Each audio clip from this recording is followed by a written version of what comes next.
Parcel time! What's in the package? What's in this rather small parcel? Well, we'll find that out in just a moment as we rip it open and see what's inside. But I have a good suspicion that there is more Chinese disastrous devices in here, or at least one. They should be able to fit one in there, right? And I guess they watched my previous video where I complained about the techie box, so they figured, you know what, let's not send Seb another box, because there is none in this one, which is it's kind of sad, because, you know, those boxes, they are half the fun, aren't they, with the ridiculous claims that are on there. But oh well, what you gonna do? We'll just make the best of it without it. Anyway, what I think is inside here, if I am correct, is a little gaming device, obviously. And it was around 10 euros, I think. And what attracted me to it was actually the look of it, because I recognized the device. As in the mold of the device, at least. Because I have one that looks exactly like this one. It's a pretty old device. It was from Blaze or Ad Games, I'm not entirely sure which one. And they used to have those console on a chip systems.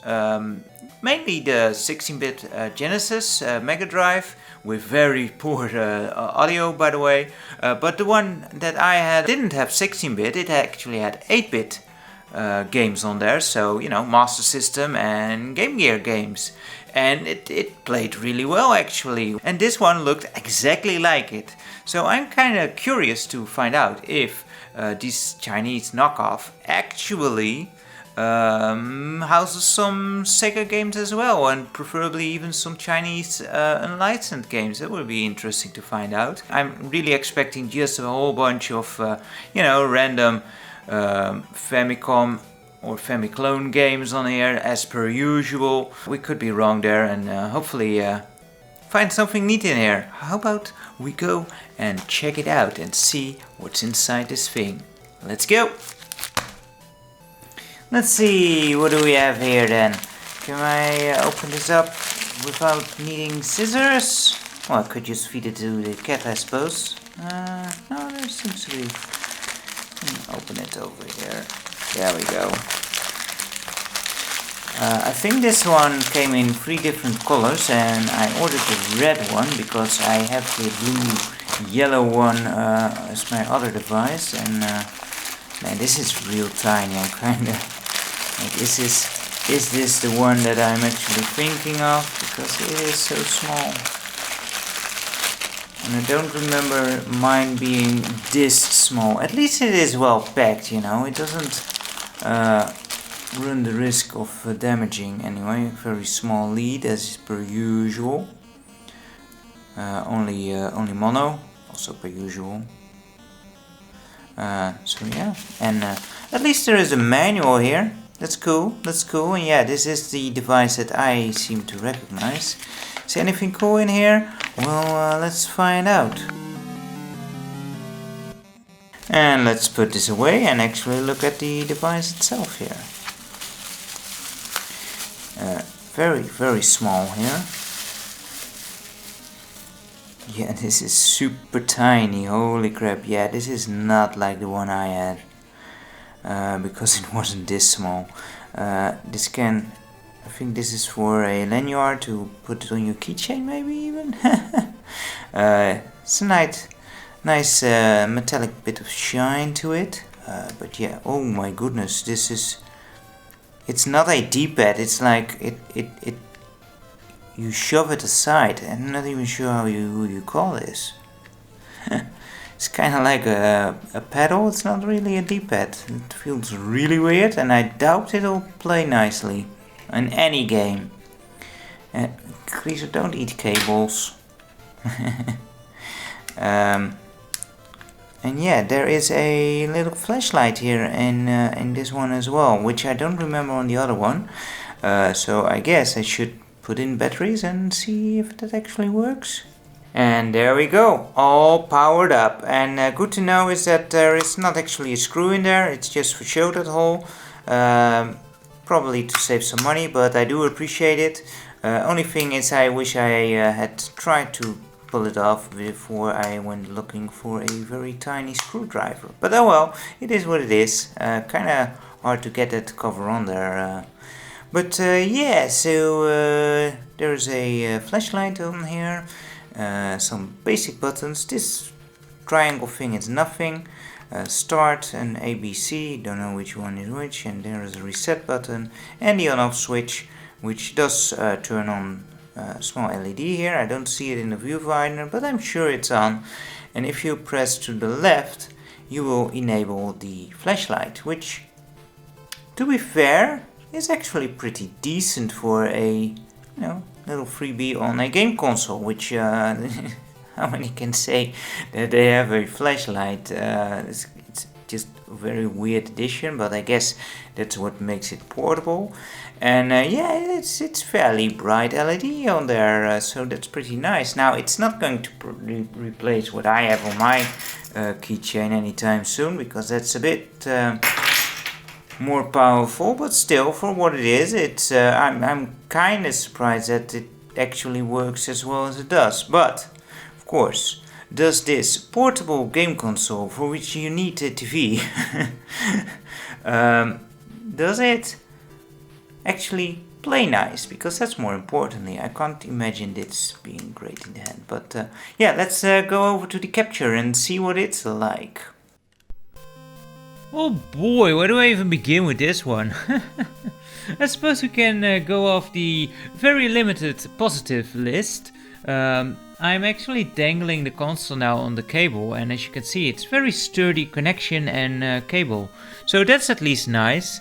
The signal is a 480i, NTSC. Kind of weird again to have this in Europe, where not all TVs support that, and the ones that do nowadays, the modern ones, they don't always have composite in.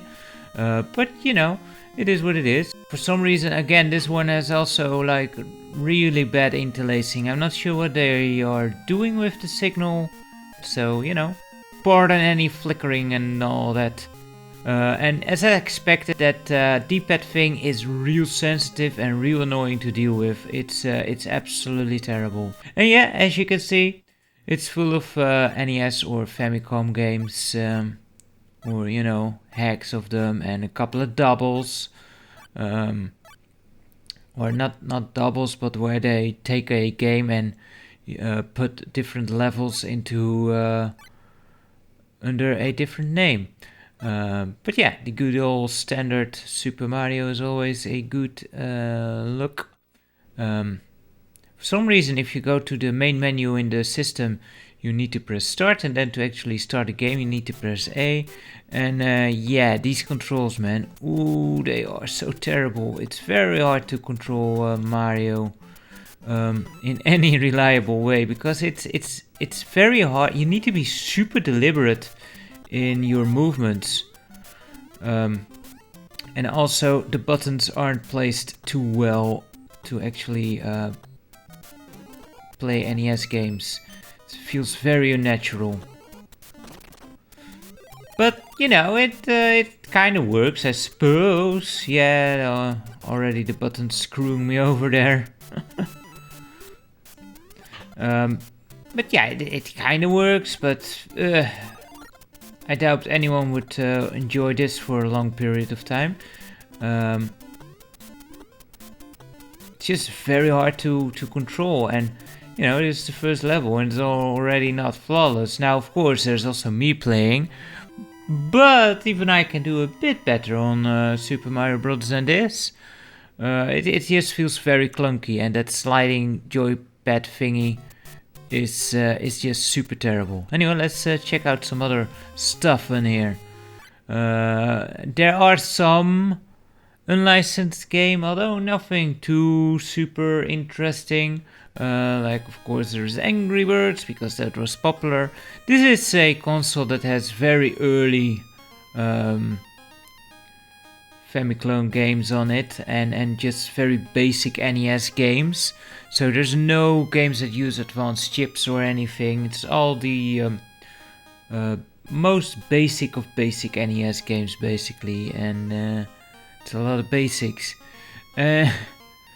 And yeah, it's just not great. And yeah, it's the Angry Bird. We did it! There's not even sound effects in this one. Now again, you know, I'm not knocking too much on the games themselves. They had a purpose in mainly China, where, you know, people couldn't get actual Angry Birds. So in that sense, it was nice that that the people had some entertainment value out of those. Some contrast. Spartan. This looks like what's the name? Kung Fu? No. Spartan X. No. Yeah, other games has different names. It's Kung Fu, right? There we go. Man, it feels so terrible because I keep ducking and it's not like I want to. It's that the thing just slides downwards or upwards there. I think, was it the Commodore 64 version that had a little Easter egg where you could have a gun? Anyway, let's move on. And see, ah, damn it. It's too sensitive, man. That looks nothing like World Cup, yo.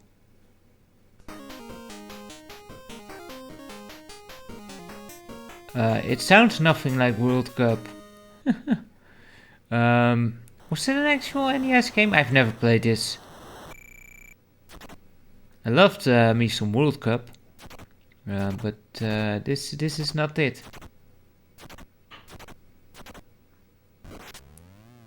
Yay! I scored. Well, if I can score in my first try, then the game is not very hard. So yeah, that's basically it. Where you have different, you know, early NES games or Famicom games. And yeah, nothing really that super interesting. Very few actual unlicensed games. Here's a couple. And then you got this kind of crap they pull. Sea Adventure, Happy Adventure, Forest Adventure. All the adventures, it's just the different levels from Adventure Island. Like, damn it. That's like 8 games already. You count them up fast like this, man. And there's Bucket Racer. Yeah, that sounds like a fun time. And World Champ, which also looks like the same. And yeah, and here's Circus Charlie, I think it's the game. Where they just have the different races as well. Or the different stages. Yeah, man, this looked like Arkanoid 2. Yeah, I think I'm just going to round this one off, and maybe we'll play through this some other time and explore it more thoroughly, but so far, not impressed. Oh boy, so I guess we just ran into our worst item that I actually ever covered on this channel. That's quite an accomplishment. I love it. No, not really. Yeah, and I'm sure I will find worse at some point. But yeah, this thing will be hard to beat as being the worst thing ever. And I can't even express how bad this feels whilst playing it. Like it's so uncomfortable. Like not only because it's tiny, but mainly because this thing is just. I'm not sure what the heck they were thinking when they came up with this sliding thing, because you have way too much travel time to change direction in games. You know, it doesn't work like a normal D-pad. And worse is, the slightest bit of pressure makes actually the thing get stuck. So, in the heat of gaming, yeah, you're not going anywhere. Another issue is, this is the A button, this is the B button. Do you see the issue here? The NES joypad has the buttons horizontal for a reason, because our thumb tends to go like this, not like this or this. Placing them on top of each other, terrible design decision. Don't mess with design that has been settled long ago. So yeah, just terrible all around this thing, and horrible design. And also, you know, the games aren't that great. Only 89, that's a kind of low number for these things as well. And only very early NES games. No advanced chips are included in this one. I was hoping it was like the console I already own. I don't have it on hand to quickly compare. The design looks the same, like it's clearly supposed to be a Sonic head, this, and I'm pretty sure mine also has this little triangle thingy and this little lanyard thing. Although I don't remember it being this small. And it had a much better D-pad and button layout as far as I remember. Also the flashlight thing, I don't think that had it. So it is different. And of course this does not have Sega games as expected, unfortunately. So yeah, that's unfortunate, but you know, live and learn. The one good thing, it came with a pretty decent long cable, like 2 meters, so you know, at least I can use that with some other devices, because usually these things come with these tiny short cables. Other than that, useless. Even as a flashlight, it's kind of bulky, isn't it? But yeah, let me know, what is your worst device you've ever checked out when it comes to gaming? Could be a console, could be one of these things. The one thing this thing does do is at least light our way to a brighter future. And with that, I say thank you very much for watching, guys, and until next time, take care, bye bye for now, de mazzel.